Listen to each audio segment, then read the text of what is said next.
15 August 1945 সালে Japan থেকে মুক্তি লাভ করে কোরিয়া। 38তম অক্ষাংশে মার্কিন যুক্তরাষ্ট্র এবং সোভিয়েত ইউনিয়ন কোরিয়াকে ভাগ করেছে নর্থ কোরিয়া ও সাউথ কোরিয়া। 1948 সালে প্রথম নর্থ কোরিয়া প্রেসিডেন্ট হন কিম জং সাং এবং তার মৃত্যুবরণের পর 1994 সালে তার পুত্র কিম জং ইল ক্ষমতায় আসেন। 2011 সালে তার পুত্র কিম জং উন ক্ষমতায় আসেন এবং বর্তমান সময়ে তিনি প্রেসিডেন্ট রয়েছেন। পরিবারের রাজতন্ত্রের মতো ক্ষমতা হস্তান্তর হয়, কিন্তু দেশের নাম democratic people's republic of Korea, যা এক বিরাট মিথ্যা।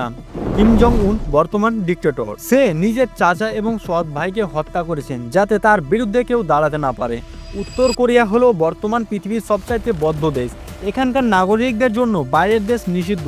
ফোন আছে, ইন্টারনেট নাই, টিভি আছে, কিন্তু 24 ঘন্টা খবর চলবে কিম জং উনের। ঈশ্বর হিসাবে নিজেকে উপস্থাপন করেন। প্রতিটি বাড়িতে তার ছবি ছড়ানো বাধ্যতামূলক, আর যে তার নিয়ম অমান্য করবে তাকে কঠোর শাস্তি বা মৃত্যুদণ্ড দেওয়া হবে।